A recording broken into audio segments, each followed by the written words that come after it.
श्री निम्बार्क श्री हरिव्यास। अंक स्थितेपि दयते किमपि प्रलापम हा मोहनेति मधुरम विदधत्य कस्मात् श्यामानुराग मदविहल्ल मोहनांगी श्यामा मणिर्जयति कापि निकुंज सिन्मी। अब कल के प्रसंग में बताया जो देह गेह को सबको भुलाकर निरंतर जो प्रिया जी के चरणों के चरणाश्रित हो जाते हैं, उनके जो भजन करते हैं, बोले वो ही धन्याति धन्य है। बोले जगत में वो ही साधक सफल है, उसी का जीवन सफल है जो स्वामी जी को अपना सर्वस्व मानता है। स्वामी जी के अलावा वो किसी को नहीं देखता, न किसी को जानता, यानी पूर्ण जो अनन्य उपासक है, बोले वो ही साधक सफल है, वो ही साधक धन्य है। और वही सौभाग्य शिरोमणि है जो ऐसा एकदम अनन्य शरणागति लिए हो, जो प्रिया जी को छोड़कर किसी को नहीं चाहता और किसी को नहीं जानता, एकमात्र जो प्रिया की अनन्य शरणागति लिए हो, बोले वो साधक धन्य है। और वो साधक सौभाग्य के शिरोमणि है कि उस साधक को जिसको स्वामी जी ने अपना लिया है, उसका सबसे बड़ा सौभाग्य है। वो सौभाग्यों की सौभाग्य शिरोमणि साधक है जिसको प्रिया ने अपना लिया। अब प्रिया ने कब अपनाया? जो वो एकमात्र प्रिया की शरण में हुआ। प्रिया को छोड़ के वो किसी को नहीं जानता। सर्वस्व प्रिया जी। अब प्रिया जी का स्वभाव बता रहे हैं। प्रिया जी का स्वभाव कैसा है कि सहज स्वभाव पर्यो नवल किशोरी जी को मृदुता दयालुता कृपालुता की राशि है। ने कहूँ न रीस कहूँ भूले हो न होत सखी, रहते प्रसन्न सदा ये मुख हास है। ऐसी सुकुमारी प्यारे लाल जी की प्राण प्यारी, धन्य धन्य तेई जिनके उपासी है। अब स्वामी जी का स्वभाव कैसे है? बोले सहज स्वभाव बता रहे हैं, कोई चेष्टित नहीं, अचेष्टित स्वभाव है। सहज में उनका स्वभाव पड़ा हुआ है। कैसा है?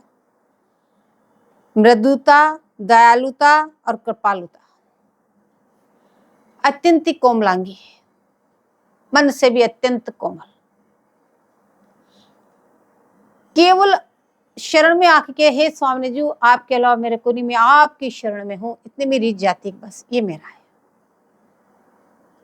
इतनी मृदुता, इतनी दयालु, जो आपकी अनन्य शरणागति लेके जो आपके शरण में आ जाते हैं उसको झट्टी अपना लेती है।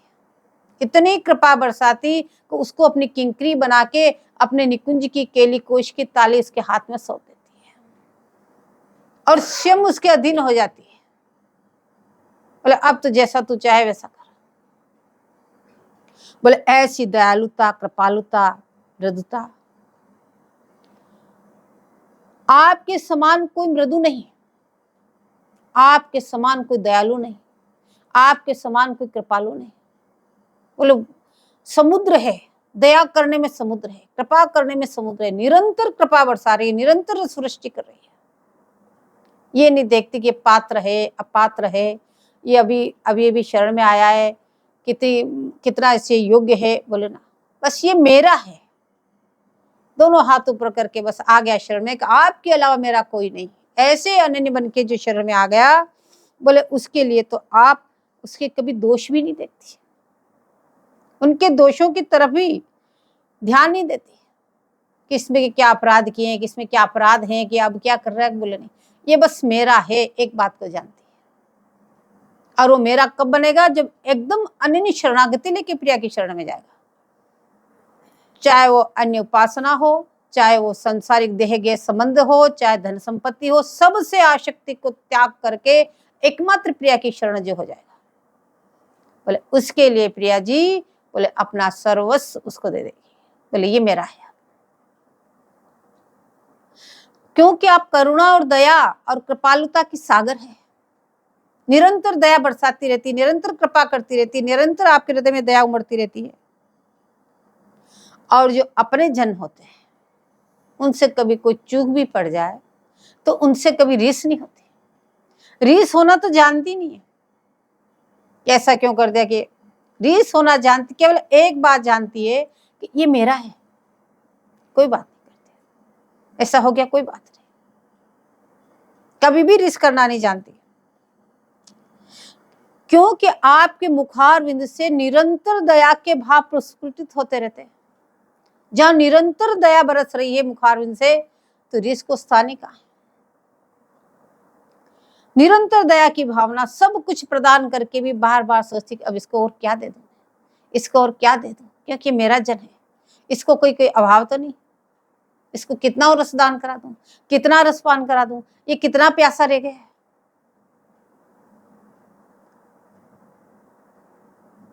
बोले वास्तव में ऐसे सुकुमारी प्यारे लाल जी की प्राण प्यारी। बोले वो कौन है स्वामी जी? बोले ललन की प्राण प्यारी है, लाल जी की प्राण प्यारी जी है।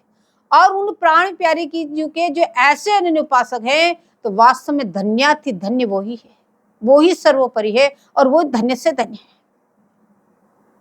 जो आपके चरण कमलों के उपासी है, वो ही धन्याति धन्य है। अब श्री भरदेवाचार्य जी महाराज कहते हैं, युगल किशोर हमारे ठाकुर, सदा सर्वदा हम जिन के हैं, जन्म जन्म घर जाए चाकर, चूक परे परिहरहिन कबहू सबही भांति दया के आगर, जय श्री भट्ट प्रगट त्रिभुवन में प्रणतन पोषण परम सुधाकर। अब भरदेवाचार्य जी महाराज कह रहे हैं, हमारे ठाकुर कौन है, हमारे उपास्य कौन है? बोले हमारे उपास्य युगल किशोर जी है। बोले श्री राधा कृष्ण, ये हमारे उपास्य है। अब संबंध बता रहे हैं हमारा और इनका संबंध कैसा है। ये हमारे उपास्य है युगल किशोर जी, हमारे इष्ट हैं, हमारे ठाकुर हैं, हमारे सर्वस्व हैं। श्री राधा कृष्ण ही हमारे उपास्य हैं, युगल किशोर हमारे ठाकुर।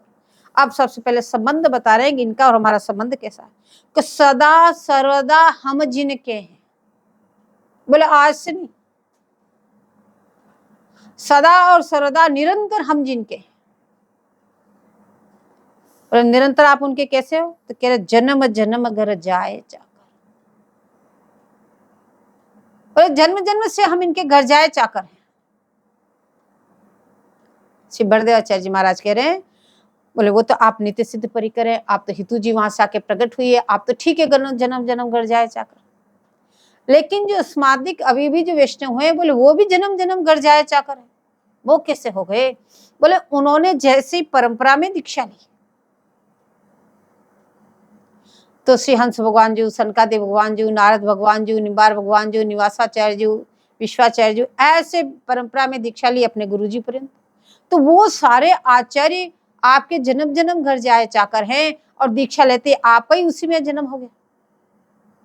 तो आपका उसी कुल में जन्म होने से आप भी उनके जन्म जन्म घर जाए चाकर बन गए। अब घर जाए चाकर बन गए तो उसमें बोले सारी जिम्मेदारी अब प्रिया जी की, क्यों आप उनके घर जाए चाकर बन गए। आपकी जिम्मेदारी सेवा और बाकी सारी व्यवस्था प्रिया जी की। बोले ऐसे घर जाए चाकर में कुछ विशेषता है? बोले है। एक तो चाकर सभी अपने इष्ट के दास हैं, सभी अपने युगल किशोर जी के दास, पूरा संसार ही उन्हीं का दास है। लेकिन घर सब उनके चाकर है, लेकिन घर जाए चाकर में कोई विशेषता होती है? बोले होती है। कह रहे चूक परे पर हरहिन कब सब ही भांति दया के। यदि कोई उससे चूक हो जाए, कोई गलती हो जाए, तो उसकी तरफ ध्यान ही नहीं देते हैं। बोले क्यों? ये अपना जन है, घर जाए चाकर अपना जन है। तो चूक परे पर हरहिन कबहू, कितनी बड़ी भूल हो जाए फिर भी उसका परित्याग नहीं करती, क्योंकि वो अनन्य शरणागति लेके उनकी शरण में आया है। अब वो जानती है मेरे अलावा इसका कोई नहीं, कोई बात नहीं, चूक हो गई, कोई बात नहीं, आगे से नहीं होगी। उसकी तरफ ध्यान ही नहीं देती कि इसने क्या चूक की, क्यों की, क्या बात है, बिल्कुल नहीं ध्यान, बिल्कुल उसका परित्याग नहीं करती, केवल उसको अपनाए रखती है। क्योंकि सब ही भांति दया के आवर, हर प्रकार से उस पर दया दृष्टि है, निरंतर उस पर दया बरसाती रहती। निरंतर जिसके ऊपर दया दृष्टि हो, तो उसके चूकों की तरफ ध्यान देने से तो दया दृष्टि नहीं हो सकती। निरंतर उस पर दया बरसाती रहती है, क्योंकि आप दया के समुद्र हैं, दया के खजाने हैं। जय श्री भट्ट प्रगट त्रिभुवन में प्रणतन पोषण परम सुधाकर। कोई कहे महाराज ये तो आपके इष्ट हैं, आपके उपास्य, इसलिए आप इतनी बड़ाई करते हैं। बोले 100 बात नहीं, इस बात को हम ही नहीं कह रहे, ये कह रहे प्रगट त्रिभुवन में ये बात विख्यात है, सभी वहां पे भी सभी प्रिया जी के गुणानुवाद करते हैं, उन्हीं का गुणगान गाते हैं कि आप प्रणत जनों को रसदान करके अच्छी तरह से पोषण करती है परम सुधा कर, इस सुधा रस का पान करा के अपने प्रणत जनों को पोषण करती रहती है, कभी भी उनकी चूक की तरफ ध्यान नहीं देती।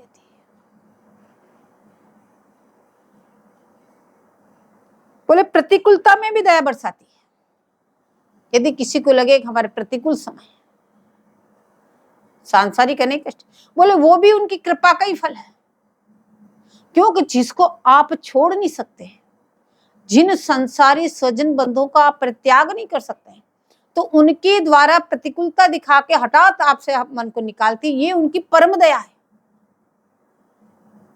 वो प्रतिकूलता नहीं है, वो उनकी परम दया है कि हठात आपका मन उन सबसे निकाल रही है, तो उसमें उनकी और परम दया है। और तो निरंतर दया दृष्टि बरसाती रहती है, कभी रिस नहीं होती, कभी भी अपने प्रणत जनों की तरफ गलती का ध्यान नहीं देती है। बोले प्रणत जनों की छोड़ो, निकुंज में भी कभी किसी सखी से कुछ नहीं कहती स्वामी जी। यदि निकुंज में भी अगर सखियों पे शासन करना है तो बड़ी सखियां युथेश्वरी जी शासन करती, लेकिन स्वामी जी कभी सखियों पे शासन नहीं करती, वो तो निरंतर दया बरसाती रहती, निरंतर दया बरसाती रहती है। निकुंज में सेवा पर अनुशासन करना बोले ललिता जी की काम, लेकिन स्वामी जी कभी अनुशासन नहीं करती, निरंतर दया बरसाती, कृपालुता, मृदुता, दयालुता। तो सखियां कैसे शासन करती? बिहारी देव जी महाराज कहते हैं, यो बोलिए न डोलिए टहल महल की पाए, बिहारी दास अंग संगनी कहत सखी समझाए, श्वास समझ सुर बोलिए डोलिए नैनन की कोर, मैनन चैनन पावही बिहरे युगल किशोर। बोले एक दिन की बात, सभी सखियां तैयार होकर निकुंज के अलिंद में पहुंच गई, और दो सखी कुछ ऐसी थी, ज्यादा सेवा से कुछ आलस्य आ गया, सोई रह गई। अब जैसे वो जगी तो उन्हें पता चला सब गुरु रूपा जी युथेश्वर जी सब वहां पहुंच चुके हैं, तो अपने फटाफट जल्दी से जगी, अपने तैयार हुई, अपनी सेवा सामग्री सजा के वहां पहुंचने के लिए चल पड़ी। उधर से एक दूसरी युथेश्वर जी की सखी वो सोई रह गई, तो वो भी उधर से जल्दी तैयार होके दोनों आके मणिमंडल पे मिल गए आपस में। तो एक दूसरे से पूछने लगे कि भाई तुझे देरी कैसे हुई, वो उससे पूछने लगी तुझे देरी कैसे हुई, ऐसे आपस में बतराने लगे। ये बात अलिंद में ललिता जी को सुनाई पड़ेगी, तुरंत पीछे घूम के उन सखियों पे शासन किया, यो बोलिए न, और देर होने से जल्दी जल्दी चल रही थी, तो शासन किया, यो बोलिए न डोलिए टहल महल की पाए। इस समय टहल करनी है, महल की बात है, न तो इतने तेज आवाज में बोलना है तुम्हें, न ऐसा धप धप चलना है। बिहारी दास अंग संगनी कहत सखी समझाए, शासन किया पहले तो अंगुली सिंगित करके, यो बोलिए ने डोलिए, फिर पास में बुला के प्यार से समझा रही, सखी ने कहे तो समझाए, फिर समझा रही कि श्वास समझ सुर बोलिए और डोलिए नैनन की कोर। बोले प्रियालाल अभी कैसे सुंदर शयन कर रहे हैं, तो प्रियालाल की जो सांस की गति है, इससे तुम्हारी आवाज तेज नहीं होनी चाहिए, जो सांस ले रहे हैं, बोले इससे सांस समझ सुर बोलिए, सांस को समझ के तुम आपस में बात करो, इससे आवाज तुम्हारी तेज नहीं होनी चाहिए, और डोलिए नैनन की को, जैसे नेत्र की पुतली इधर और इधर चलती है, बोले इसमें क्या आवाज, बोले इस तरह से तुम्हें इसमें चलना होगा, क्योंकि मैनन चैनन पावही विहरे युगल किशोर। रात्रि भर का विलसन करते करते बोले अभी भी ने चैन से शयन किया है। तो ये शासन भी सख्या करती, कहने का तात्पर्य स्वामी जी तो निकुंज में भी शासन ही करती है कि दयालुता, कृपालुता, मृदुता की राशि है। तो ये सीख सखी को ललिता जी देती है, और जब स्वामी जी कहीं कभी किसी सखी का मुख मलिन देखती है, कोई उदास खड़ी दिखाई देती है या कोई शांत गंभीर खड़ी देखी है, तो स्वामी जी उस पर और ज्यादा कृपा करती, तुरंत अपने पास में बुलाती है, अपना वरद हस्त उसके मस्तक पे रख के उसको पूछती क्या बात है, तुझे क्या चाहिए, क्यों इतनी उदास है, तेरा मन प्रसन्न तो है ना। ऐसी एक एक सखियों का स्वामी जी ख्याल रखती है, ये सखियाओं की थोड़ी नहीं है। को बरने माँ सिंधु तरंगा, भूरज कन उड़घन और प्रसंगा।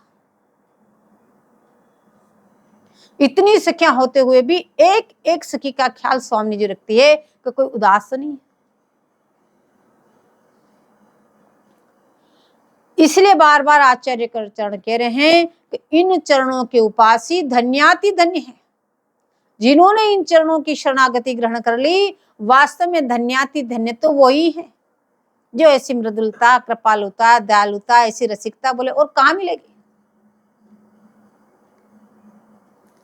और आचार्य चरण श्री भरदेवाचार्य जी तो कहते हैं जो इनकी शरणागति ले ली, बोले धनी धनी मात पिता सुत बंधु, धनी जननी जिन गोद खिलायो। बोले वो तो धन्य धन्य हुआ ही, लेकिन उसके माता पिता सब धन्य धन्य हो गए। बोले जो इसके विपरीत उपासना करते हैं, जो प्रिया की शरण में नहीं है, इस तरह से जो अन्य शरण लेके जो उपासना नहीं करते हैं, तो यहाँ आचार्य चरण कह रहे हैं वो तो दुख के पास में रहते हैं, समझ लो। सुख तो उन्होंने दिखाई नहीं, क्यों इधर उधर भटकन है। जब तक अनन्य शरणागति नहीं ली, जब तक भटकन है। किसी न किसी प्रकार का हृदय में दुख है, जब इधर उधर भटक रहे हो। न तो एक निष्ठ होके किसी एक की भजन करने लग जाओ, सुख ही सुख है। तो कह रहे हैं वो तो दुख के पास में रहते हैं, उनके दुख को कहां तक गिना है। जो निरंतर दुख के पास ही बैठ गया तो उसका दुख कहां तक गिना है।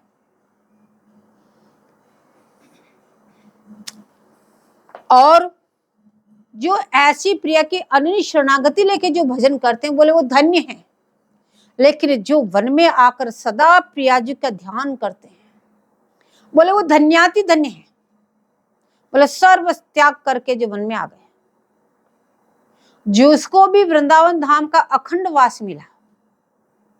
देखो वो पहले से कोई व्यवस्था करके नहीं आए, न उन्होंने ये सोचा हमारे वहां घर है, हमारे रहने की व्यवस्था है, हमारे खाने पीने की व्यवस्था है, हमारे पास पैसा है या नहीं है, कुछ भी नहीं। केवल एकमात्र धाम के प्रीति से खींचे चले आए। और वो फिर वो यहाँ इस रज में बैठ के जो प्रिया जी को ध्यान करते हैं, बोले वो धन्याति धन्य है। इतना सब कुछ कृपा बरसाई स्वामी जी में, और रज में आके बैठ के भी अगर प्रिया जी को ध्यान नहीं किया, यदि अन्य अन्य वस्तु का ध्यान हुआ, बोले क्या फायदा हुआ उससे क्या मिलने वाला है। तो धन्याति तो धन्य वही जिस रज में बैठ के निरंतर प्रिया जी का ध्यान करते हैं। इतना सब कुछ परित्याग करके आप वृंदावन में आए, किसके लिए आए? प्रिया जी के लिए आए ना। तो वो कह रहे हैं कि प्रिया चरणों का निरंतर चिंतन करो, प्रिया जी का ध्यान करो।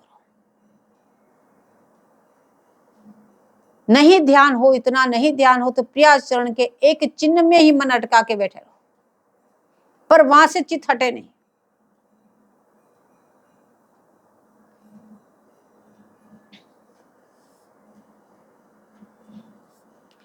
अब यहाँ आचार्य चरण कह रहे केशोराद्भुत माधुरी भरधूरीणांग छवि राधिकाम प्रेमोल्लास राधिकाम निरवधि ध्यायंतीम ये द्वैती त्यक्ता कर्माभिरात्मने भगवत धर्मे पेय निर्मम सर्वाश्चर्य गतिम गता रसमय तेभ्यो महदभ्यो नमः।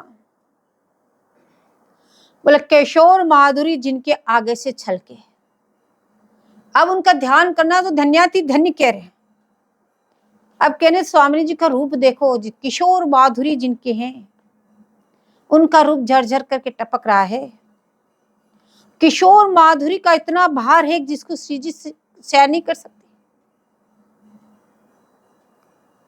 लेकिन भर माधुर्य किशोर का भार वो वहन करती है। ऐसी हमारी स्वामी जी। और उस पर जब उनका प्रेम उल्लास चमकता है, बार बार जो पीछे के प्रसंगों में बार बार स्वामी जी का आ रहा है वर्णन, बोले केवल उनका ध्यान आपको कैसे करना, किसी भी एक माधुरी में अपने चित्त को अटका दो। कैसे वो प्रलाप करती, कैसे लाल जी का नाम लेती, कैसे वो रहती, बोले हर चीज को एक एक को आपको बता रहे हैं। बोले किसी भी तरह से कभी किसमें कभी किसमें, बोले केवल प्रिया जी के चिंतन को छोड़ के और कोई चिंतन नहीं होना चाहिए वृंदावन। बोले जीवा निरंतर राधा राधा राधा नाम रटे और चित्त निरंतर प्रिया जी का चिंतन करे और तन निरंतर वृंदावन में रहे। बोले ऐसा होने के बाद में देखो आपकी स्थिति क्या होती है।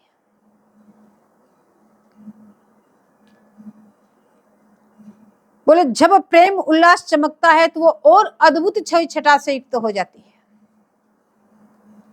बोले जो इस रूप का ध्यान करते हैं, जो ऐसी प्रिया को अपने चित्त में चिंतन करते हैं, कह रहे हैं वो धीय बुद्धिमान है।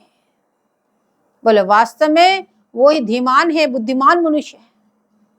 उनके समान बुद्धिमता और किसी में नहीं है, जो निरंतर इस तरह से वृंदावन धाम में बैठ करके प्रिया रूप का चिंतन करे और निरंतर अपने जीवा से राधा राधा नाम रटे। बोले उसके समान बुद्धिमान और कोई नहीं है।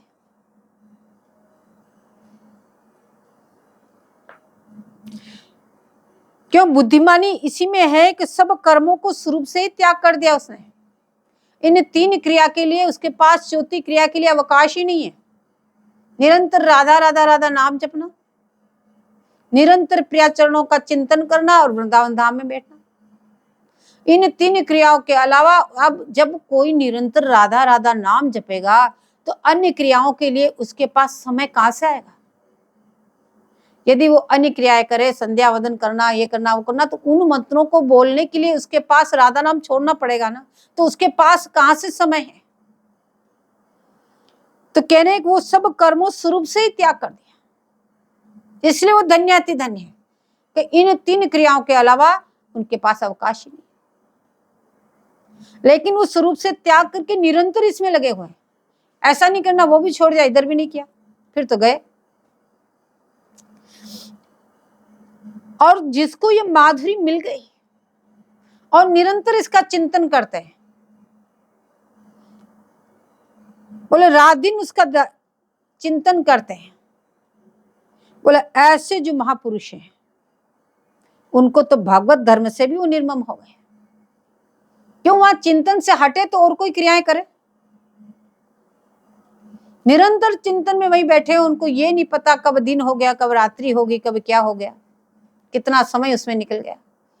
तो उन क्रियाओं के लिए उनके पास में अवकाश ही कहाँ है, समय कहाँ है? उनका ध्यान तो वहां है, इन क्रियाओं के लिए उसके पास ध्यान ही नहीं है। इसलिए कहने को भगवत धर्म से निर्मम हो गए।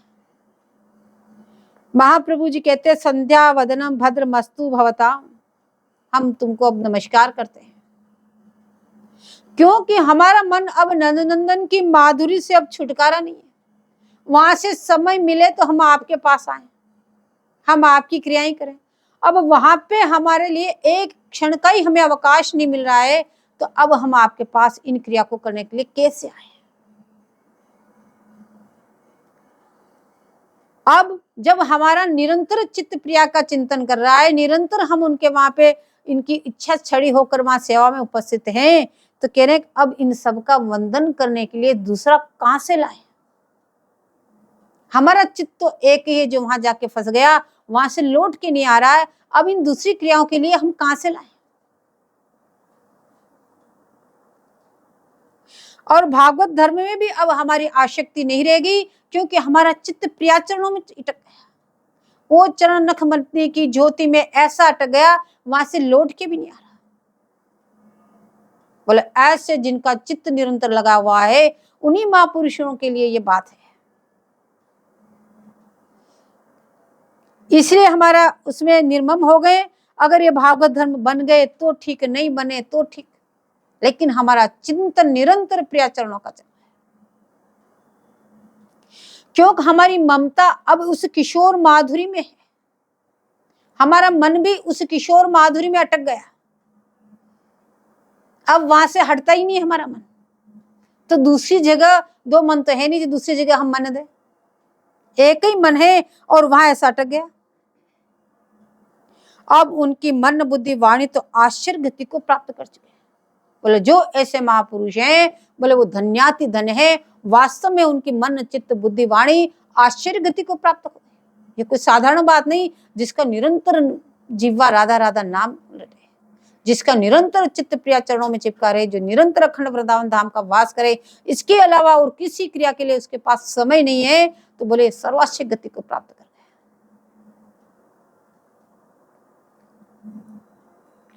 बोले जिसमें किसी की बुद्धि नहीं पहुंचे, वहां पे वो पहुंच चुके हैं, तब ये स्थिति उनकी हुई। इसलिए उनको महद्रेभ्यो नमः कहा।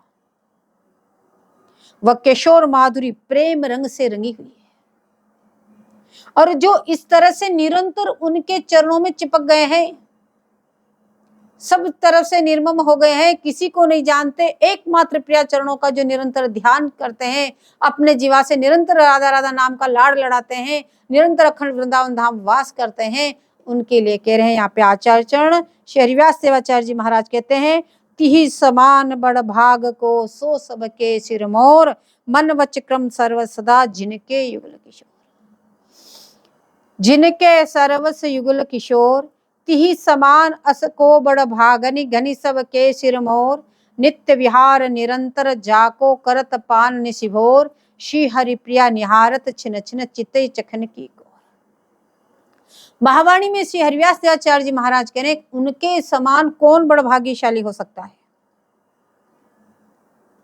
तिहि समान बड़ भाग को सो सब के सिर मोर, बोले तो वो सब भक्तों का शिरोमणि है, मुकुटमणि है, सबका शिरमोर हो गया, उनके समान कौन बड़ा भाग्यशाली हो गया। बोले कौन, बोले जिनके मन वच कर्म सर्वस्व सदा जिनके युगल किशोर, मन में भी वाणी में भी और कर्म के द्वारा भी युगल किशोर जी को छोड़ के जो दूसरे को जानते ही नहीं है, बोले उनके समान बड़ा भाग्यशाली और कौन हो सकता है। ये बात श्री हरिव्यास देवाचार्य जी महाराज कह रहे हैं। बोले शरीर से, बोले कर्म द्वारा, शरीर के द्वारा प्रगट सेवा पधराकर निरंतर उनकी सेवा करते रहना, मन के द्वारा अपना अंतचित वपु जो सखी भाव वपु है, बोले उस भाव वपु के द्वारा युक्त होके निकुंज मंदिर में निरंतर अपनी प्रियालाल और हितु सहचरी जी और अपने गुरु रूपा जी के पीछे रहकर निरंतर उनकी सेवा में लगे रहना, वहां से एक क्षण के लिए भी अपने मन को न हटावे। और वाणी से उपयुक्त दोनों काल में, जब शरीर के द्वारा आप यहाँ प्रगट सेवा की सेवा करें उसमें भी, और जब आप नित्य निकुंज में सेवा कर रहे हैं उस समय भी, बोले दोनों समय में या तो राधा राधा नाम की रटन लगाए या महावाणी जी के पदों की उन सेवा के अनुसार पदों का गायन करें। बोले निरंतर नाम स्मरण करें और महावाणी जी का पाठ करें। बोले उस महाभाग के सामने बोले और कौन हो सकता है, उसके भाग्य की प्रशंसा कैसे करें, उसके भाग्य की प्रशंसा करने के लिए यहाँ कह रहे हैं कोई वाणी नहीं। बोले वो तो सबके माथे का मुकुटमणि है, उसके समान और कोई साधक हो ही नहीं सकता, वो सर्वोपरि साधक है, वो सर्वोपरि सर्वोच्च अवस्था में पहुंच चुका है, जिन्होंने इस तरह से बोले युगल किशोर जी में निरंतर अपना चित्त लगा दिया, क्योंकि वह युगल वर के चरण कमलों में निज प्राणोत्सव कर निरंतर नित्य विहार का रसामृत का पान करते रहने से, बोले उसने अपने तन मन प्राण सब युगल किशोर जी के चरणों में न्योछावर कर दिया। अब उसको किसी की कोई परवाह नहीं, उसको केवल अपनी सेवा की परवाह है, प्रगट सेवा करता है, वहां चिंतन में सेवा करता है, इसके अलावा उसको न अपने शरीर की परवाह, न अपने धन की परवाह, न अपने और अन्य साधनों की परवाह, उसको किसी की कोई परवाह नहीं। बोले इस प्रकार से जो नित्य विहार रसामृत का पान करते रहने से, इस प्रकार से वो किसी की न परवाह करते हुए अपने तन मन प्राणों से नित्य निरंतर युगल किशोर जी की सेवा में लगा रहता है और नित्य निरंतर राधा राधा राधा नाम रटता रहता है या महावाणी जी का पाठ करता रहता है। बोले कहते हैं, बोले उसको प्रतिपल हर क्षण अपने निज नेत्र की तिरछी चितवन से, स्वामी जी प्यारी जी अपनी तिरछी चितवन कटाक्ष द्वारा बोले उसको निरखते रहते हैं, प्रियालाल उसको निरखते रहते हैं, कब इसका कोई नहीं, हम ही है, ये एकमात्र हमारी शरण में है और निरंतर मेरा नाम जपता है राधा राधा राधा, निरंतर ये पाठ करता है, निरंतर ये प्रगट सेवा, तन से भी मेरी हमारी प्रगट सेवा करता है और मन से निरंतर निकुंज में रह के अंतश्चित वपु से वहां पे भी युगल किशोर जी की सेवा करता है, निरंतर अपने गुरु रूपा जी के पीछे खड़ी रहती है। बोले उसको प्यालाल निरंतर तिरछी चितवन से देखते रहते हैं, श्री हरि प्रिया निहारत छिन छिन चिते चखन की ओर। क्या देखते रहते हैं, इसको कितना रसदान और कर दें, ये कितना प्यासा है, इसको कितना रसपान करा दें, निरंतर इस बात को उसका अन्वेषण करते रहते हैं। अब आचार्य चरण कह रहे हैं, हरिव्यास आचार्य जी महाराज कह रहे हैं कि तीन ही प्रिया हरि हित करी, नित राखे निज पास, नव किशोर सुख रास को जिनके अनन्य उपास। जिनके यही अनन्य उपास, तिनको प्रिया लाल नित हित करी, राखे अपने पास। माया त्रिगुण प्रपंच पवन की, अंचन आवे तास। श्री हरिप्रिया निपट अनुवर्तनी, वे निरखे सुख रास। अब यहाँ कह रहे हैं कि जिनके यह अनन्य उपास,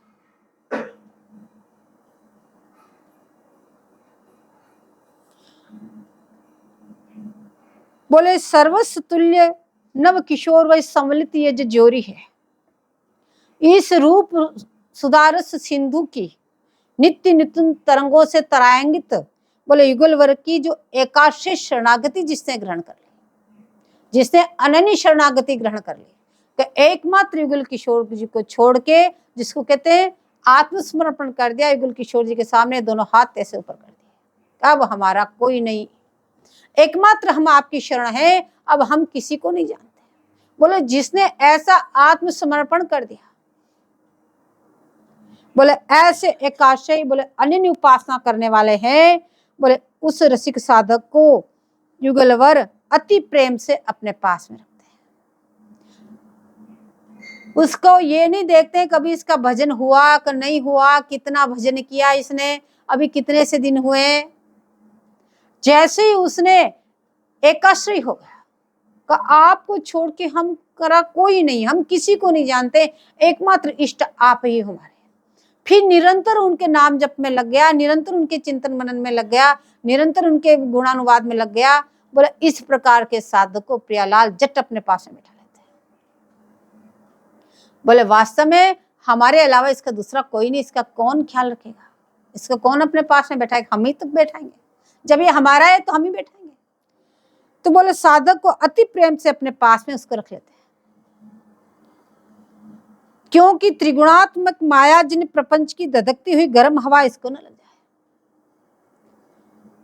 बोले संसार है, इसमें माया की धधकती हुई गर्म हवाएं चल रही हैं चारों तरफ, कब माया की कौन सा झपेटा उसको खींच ले कोई पता नहीं चलता। इसलिए प्रियालाल उसको स्थायी वृंदावन वास दे करके अपने पास में रख लेते हैं। बोले अब तू यहीं रहे, तुझे कहीं बाहर जाने की जरूरत नहीं, क्योंकि कहीं अगर बाहर के माया के थप्पड़े लगे तो कहाँ ये भजन महाराज, नाम भी छूट जाएगा, चिंतन भी, बाहर तो चिंतन तो होता ही नहीं है, चिंतन तो वृंदावन में ही होता है। तो इस शासक शुद्ध सिंधु स्वरूप से युगलवर नितांत उसको अपनी आज्ञाकारिणी सखी बना देते हैं, और उनकी वो सखी उनकी सौंदर्य शीशमा को निहारती रहती है, और वो अपने नित्य सिद्ध परिकर अपने गुरु रूपा जी के पीछे उनकी आज्ञाकारिणी होकर के बोले उस सुख राशि को निरंतर निहारती रहती है। बोले ये बात कब बनी कि जब आप एकमात्र प्रिया की शरण में गए, एकमात्र प्रिया की शरण में जाके अपने जीवा से राधा राधा नाम लड़ाया, निरंतर अपने चित्त को उनके चरणों में लगाया, और निरंतर अपने शरीर से उनकी प्रकट सेवा की, तो बोले ये बात बन गई। बोले वास्तव में देखा जाए तो कितना सस्ता और कितना सरल रास्ता है, इसके अलावा कुछ नहीं करना है, निरंतर इस जिह्वा से राधा राधा नाम रटना है, अपने मन को वहां देना है, और कुछ मत चाहिए वहां पे, तो केवल चित्त चाहिए। अपने चित्त से निरंतर उनका चिंतन करते रहो, और शरीर से निरंतर उनकी सेवा करते रहो, बस इसके अलावा आपसे कुछ नहीं चाहिए। बोले श्री युगलवर के निरंतर दर्शन करने का सौभाग्य बोले गुरु रूपा ही प्राप्त कराती है, और तभी सुलभ है। जो हित करके स्नेह करके प्रियालाल में बोले जो उनकी शरण में आ गया, अनन्यता धारण करके जो शरण में आ गया, तो अब आपके अलावा हमारा कोई नहीं, हम एकमात्र आपकी शरण में है, हम आपको जानते हैं और किसी को नहीं जानते। बोले ऐसे हित करके जो शरण में आया, तो स्वामी जी ने इसका नाम अपने खाते में लिख देती तुरंत, ये मेरी सखी है, ये मेरी प्यारी सखी है, तुरंत उसका नाम अपने खाते में ऐड कर लेती है। और सदा के लिए उसको अपने पास में रख लेती है। तो मेरी प्यारी सखी है। बोले वास्तव में सबसे बड़े अभागे कौन है? बोले जो वन में वास करके भी प्रियचरणों का ध्यान नहीं करते।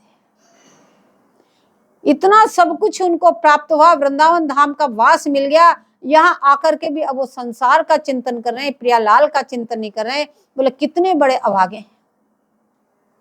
बोले इस रज में बैठ के प्रियालाल का चिंतन करने से, ये रजकण की कृपा से आपको प्रियालाल मिल जाएंगे। यदि आपने माइक वस्तुओं का चिंतन किया तो आपको माइक वस्तु। तो कितने अभागे हैं, इतना सब कुछ सुलभ होते हुए भी बोले आप प्रियालाल का चिंतन नहीं कर पाए। आप कहते हैं किशोर माधुरी के ऊपर प्रेम रंग का जो चढ़ाव है, उसको तो देखिए वो किससे चढ़ाव है, कैसा रूप खिला हुआ है उन स्वामी जी का। बार बार प्यारी जी का हर रूप से अभिसारिता में, कभी प्रेम रूप में, कभी किशोर अवस्था का वर्णन कर रहे हैं। बार बार उन श्लोकों को ला के वही ढूंढ ढूंढ के उन चीजों को बाबा प्रियदर्शन जी महाराज बार बार वर्णन कर रहे हैं। उसका एक ही लक्ष्य है कि आपका चित्त किसी प्रकार से प्रिया की उस रूप माधुरी में अटक जाए।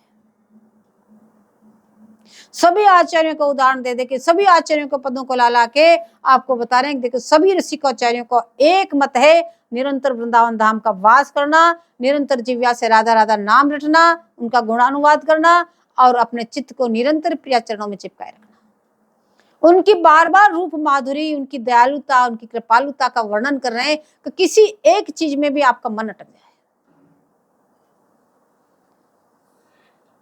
अब पुनः कह रहे अंके स्थित श्लोक को पुनः कह रहे हैं। बोले निकुंज में मान रहित अति शीतल शैया पे विराज गए हैं।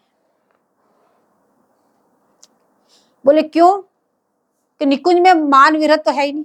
मान विरह ब्रह्म कौन लेश, जहां रसिक राय को रस में। आप कह रहे हैं अति सुकोमल शैया है निकुंज भवन में, उसपे युगल किशोर जी दोनों विराजमान है, एक दूसरे की रूप सुधा का पान कर रहे हैं। उसी समय किशोरी जी बोले अपने दैत्य को, यानी अपने प्राण प्यारे ललन को, और उनके प्रेम का विचार करते भाई चिंतन करने लगी कि लाल मुझे कितना प्रेम करते हैं, और उनके चिंतन में अपने समय बिता रही। सहचर्या उस सुख को देख के पास में विराजी हुई, ललन भी पास में। ललन निरंतर प्रिया मुख माधुरी का पान कर रहे, और प्रिया निरंतर ललन का चिंतन करे कि मुझे कितना प्रेम करते हैं, और सहचरी उन दोनों की स्थिति देख के पास में विराजी हुई। एक एक चित्रण आपके सामने खोल के बता रहे हैं। किसी भी चित्रण में आपका मन तो अटका हो, कहाँ तो किसी भी छवि में आपका मन उलझे, वहां जाके तो आप भी जाके बैठ जाओ, उन सहचरियों के बीच में जाके बैठ जाओ, हम भी उनको निहार रहे हैं। और श्री ललन जी अंक में विराजे हैं स्वामी जी के, और प्रिया जी ललन जी का प्रेम को सोच सोच के सुख से विराजमान है, बार बार चिंतन करे, उस सुख में निमग्न हो गई। और ललन प्रिया मुख माधुरी का सुख लूटते लूटते शीतल हो रहे हैं। अब इधर में किशोरी जी हृदय से लाल जी का प्रेम का चिंतन करते करते अकस्मात व्याकुल हो गई, और मुख से प्रलाप निकल पड़ा, हा मोहनेती। अचानक ये प्रलाप निकल पड़ा। प्रलाप कर उठती है कि हा मोहन, हा मोहनेती। जैसे ये शब्द निकला तो बोले श्री सहचरी जी इस मधुर शब्द को सुनकर अत्यंत आकर्षित हो गई। प्यारी जी की बोलन पहले तो उस चिंतन में डूबी हुई, ललन अंक में, फिर स्वामी जी की बोलन ऐसे हा मोहनेती, और वो शब्द सखियों ने सुना तो सखियों का मन भी आकृष्ट हो गया। कैसी मधुर वाणी प्रिया जी की। तो स्वामी जी जिसमें बोली हा मोहनेती, बोले उसमें प्यारी जी को वीरा नहीं है, तो वीरा हो इसलिए हा मोहनेती नहीं। बोले वो तो ललन के विरह में नहीं, ललन के प्रेम को तोल रही है कि कितना उत्कृष्टतम इस ललन जी का प्रेम है। और जब लालजू के प्रेम को और अपने प्रेम की तुलना की तो अपने प्रेम कुछ न्यून पाया तो तुरंत प्रलाप कर उठी, हा मोहनेती। अब सहचरियों के प्रलाप मधुर क्यों लगा, सखियां सुख से सुखित क्यों हुई इस प्रलाप को सुन करके? बोले इसलिए कि किंकरी स्वामिनी जो मन की वृत्ति है, ये प्यारी इच्छा बपुजोई, जो प्यारी जी के मन में जो चिंतन चल रहा था, बोले वही तो किंकरी का प्यारी इच्छा बपुजोई तो मन की वृत्ति है। हठात प्रेम वश में हृदय से उच्छ्वास निकलता है, वो प्रेम वेचत्री भी नहीं है। बोले ये तो ललन जी के अनुराग श्री स्वामी जी उस रंग में रंगी हुई है, इससे प्रलाप निकला। तो श्यामानुराग, अब आगे श्लोक में कह रहे हैं श्यामानुराग उदय हुआ, ये क्या वस्तु है? बोले श्याम के प्रति जो अनुराग हुआ, बोले ये बात तो ठीक नहीं, अनुराग में तो पहले से डूबी हुई है, पहले से चिंतन कर रही है।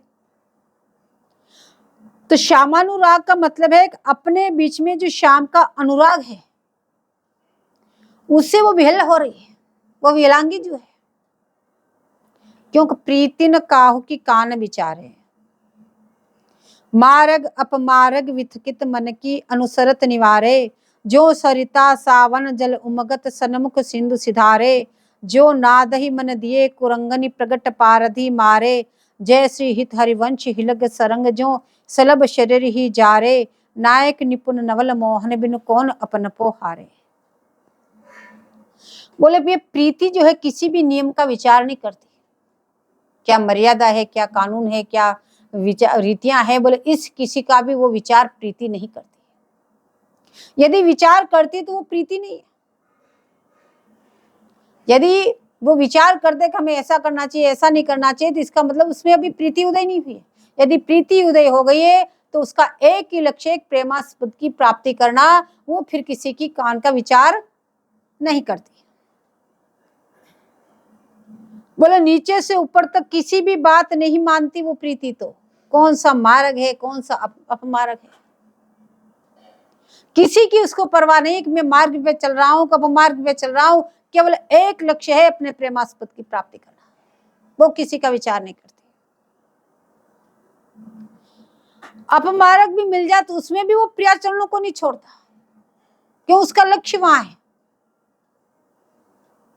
निशाने की तरह उसका तीर जा रहा, मुझे प्रिया की प्राप्ति करनी है, प्रियाचरण मुझे चाहिए। बोले वास्तविक प्रेमी वही है, हर स्थिति में प्रियाचरणों का जो चिंतन करता रहे, प्रियाचरणों को जो परित्याग नहीं करे, बोले वास्तविक प्रेमी वही है। क्यों? कुमार्ग में तो चल नहीं सकता, कुमार्ग में तो प्रेम है ही नहीं। पर यह बताते हैं कि शास्त्राज्ञा मानकर प्रेम नहीं करना, यदि उसमें आपके प्रेम में अड़चन आ रही है तो ऐसे आज्ञा का पालन नहीं करना, आपका लक्ष्य प्रीति करना प्रियाचरणों से। प्रेम इस बंधन को स्वीकार नहीं करता, प्रेम चीज ये किसी प्रकार का उसको बंधन नहीं चाहिए। प्रेमास्पद प्रेम और प्रेमी दोनों आपस में, उसके बीच में तीसरा कोई नहीं। और प्रतिकूल सामग्री मिलने पर भी प्रेम टस से मस नहीं होता, वास्तविक प्रीति उसका नाम है। बोले जैसे सावन मास की सरता बाढ़ आके उफन के चलती इधर उधर फैलती, लेकिन सीधी जाके सिंधु में मिलती है, उसका एक लक्ष्य है। ऐसे ही देखो हिरण ने संगीत से प्रेम किया, उसकी प्रीति है संगीत पे, उसको पता है कि संगीत की मैं धुन में यदि यहाँ खड़ा रहूंगा और साथ में उसको मारने वाला दिखाई दे रहा है, हाथ में उसके तीर है, कभी भी चला सकता है, लेकिन ऐसी प्रीति को उस धुन को छोड़ के जा नहीं सकता, वहां से टच से मस नहीं हो सकता। तो प्राणों की बाजी लगा के भी अपनी प्रीति की कायदा रख रहा है, क्योंकि उससे उसने प्रीति की है। प्राण न्योछावर हो जाए पर उसको त्याग नहीं कर सकता।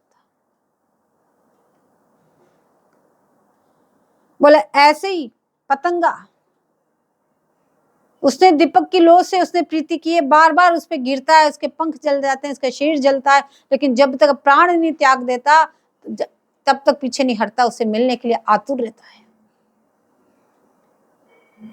बोले वास्तव में ऐसी प्रीति कौन जानता है? बोले एकमात्र ललन इस प्रीति को जानते हैं, जो अखिल ब्रह्मांड होते हुए, संपूर्ण निपुण होते हुए ही ऐसे नवल किशोर जी ने अपन पास सर्वस्व न्योछावर कर दिया।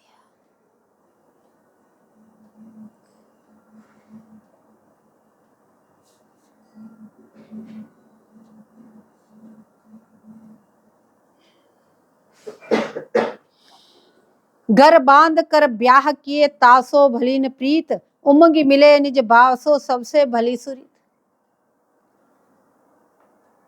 यदि शास्त्र ब्याह से यदि प्रेम नहीं तो वो अच्छी बात नहीं। शास्त्र की विधि विधान से तुमने ब्याह किया और फिर उससे प्रेम नहीं हुआ तो क्या फायदा हुआ?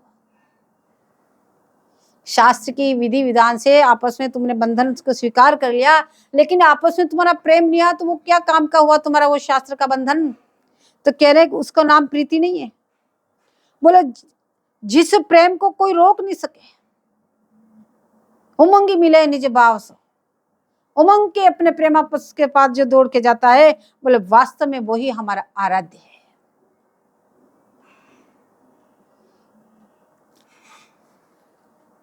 जब प्रेम सावन की नदी से उमड़कर चले तो उसे कौन रोक सकता है? और नाद मोहित मृगी को पारदी प्रत्यक्ष मारता है, उसको पता है कि प्रत्यक्ष मुझे मारेगा, लेकिन प्रेम देखो उसको उसका परित्याग नहीं कर सकता। पर प्रेमाशक्त मृग हट नहीं सकता, सलभ अपने शरीर को जला देता है। और तीनों दृष्टांतों को दिखाकर यहाँ बताया कि तीनों की स्वाभाविक गति है, उनको किसी ने सिखाया पढ़ाया नहीं, उनका ये सहज स्वभाव है। बोले ऐसे प्रेमियों की सहज स्वाभाविक गति होनी चाहिए कि कहां पे अपना लक्ष्य है, बोले जहां प्रिया है वहां हम हैं, बोले और हमारा कोई नहीं, ना हम किसी के। बोले ये प्रेम केवल नायक निपुण श्री श्याम सुंदर ने निभाया, जो सर्वश्रेष्ठ है इसे नायक कह रहे। और सबसे सुंदर मोहन फिर भी इस प्रकार अपन को हार जाते उनके सामने। बोले प्रेमी का वास्तविक स्वरूप ही है, सभी के आचार्य लाल जी हैं, तो इस प्रेम के भी आचार्य लाल जी हैं, वो आपको दिखा रहे हैं। तो ऐसे निपुण नायक के प्रेम का चिंतन करते करते बोले श्री प्रिया जी मुख से प्रलाप निकलता है, खा मोहने। तो श्री किशोरी जी का मान भी विचित्र ढंग का है। बोले जब मान करती है प्रगट प्रकाश में, तो संकल्प कर लेती कि मैं आपसे कभी नहीं बोलूंगी, लेकिन बार बार बोलती कि तुम यहां से चले जाओ। संकल्प कर लेते कि मैं आपसे आपका स्पर्श नहीं करूंगी, लेकिन खड़ी होकर हाथ पकड़ के कुंज से बाहर निकाल देती।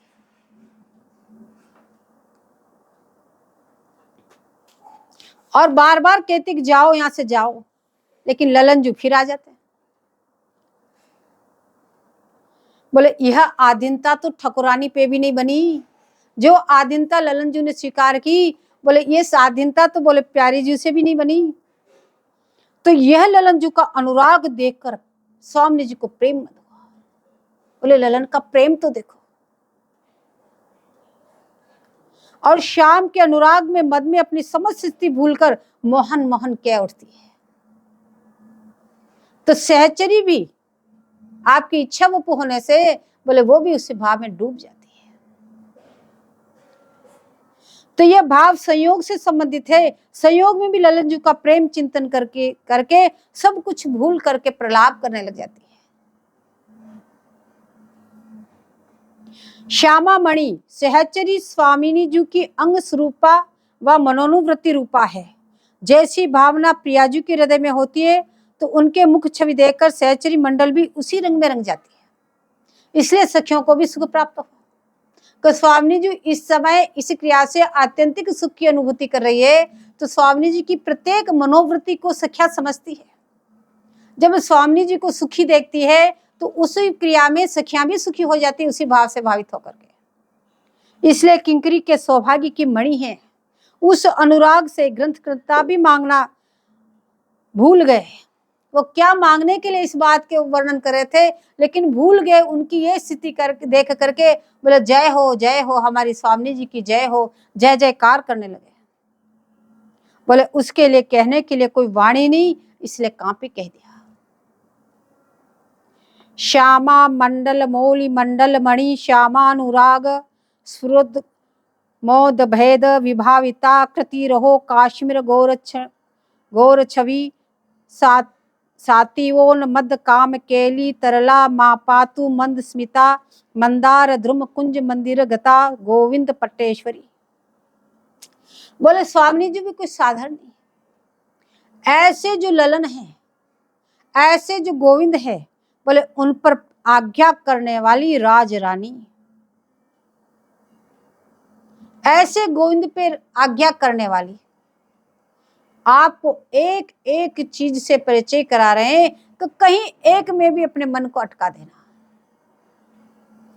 जब ये बात बनेगी कि जिनके सर्वस युगल किशोर।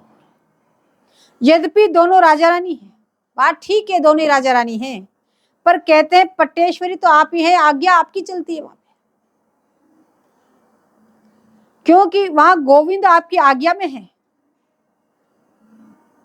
इसलिए वे हमारे पे करुणा करें। बोले वे कैसी है? बोले दिव्य किशोरियों के मंडल में वे मुखिया हैं। बोले दिव्य किशोरियां कैसी है? बोले आपके समान ही, सभी एक ही सांचे माही डरी सी। बोले उनमें आप मंडल है, शिरोमणि है। बोले श्री युथेश्वरी जी तो ललितादिक आदि सखिया है, और इनके भी माथे की मणि बोले श्री श्यामा जी है, इससे श्यामानुराग स्फुरत। तो श्याम के अनुराग को जब स्वामी जी विचार करती है, तब पुलक रोमांच आदि सब संचारी भाव हृदय में उछलते हैं और बाहर भी दिखाई देने पड़ते रहते हैं। तो यहाँ कहने अहो केशर के रंग से भी अधिक छटा वाली, ऐसी कांति वाली हमारी स्वामी जी, प्रेम से गौर वर्ण में अनुराग और प्रेम की लालिमा जिस पे चढ़ी हुई है, इसलिए काश्मीर गौर छामी और प्रेम से मंद मंद मुस्काती भाई प्राण जीवन को जब सर्वस्व दान देने लगती है। बोले उन स्वामी जी के रूप की क्या कहना। बोले उस छवि माधुरी को देखो, जब उनकी कांति गौर वर्ण में अनुराग की लालिमा, अनुराग रंग से जब वो रंजित हो और मंद मंद मुस्काती हुई अपने प्राण वल्लभ को सर्वस्व दान कर रही हो, बोले उस छवि छटा को देखो तो सही। कल्प वृक्ष की निकुंज में सिंहासन शैया पर बैठी स्वामी जी लाल पर रस माधुरी की वर्षा करती रहती है। अब कल्प वृक्ष की निकुंज बनी है, उसमें सिंहासन पे स्वामी जी विराजमान है और लाल जी पे इस तरह से रस वर्षा कर रही है। इसलिए कह रहे हैं वह मुझे पातु, वो स्वामी जी मुझ पे कब कृपा करेगी, मुझे कब प्राप्त होगी। आप वही निकुंज राज राजेश्वरी और निकुंज सीमा में रहने वाली, बोले उन हमारी स्वामी जी की जय हो जय हो जय हो। बोले सहचरी भी प्रेम माधुरी में विहल होकर बार बार जय हो करती है या बार बार आशीर्वाद देती है। आप ऐसे ही ये रस को विलसते रहो, ऐसे इस रस को विलसते रहो। जय जय श्री हरिव्या।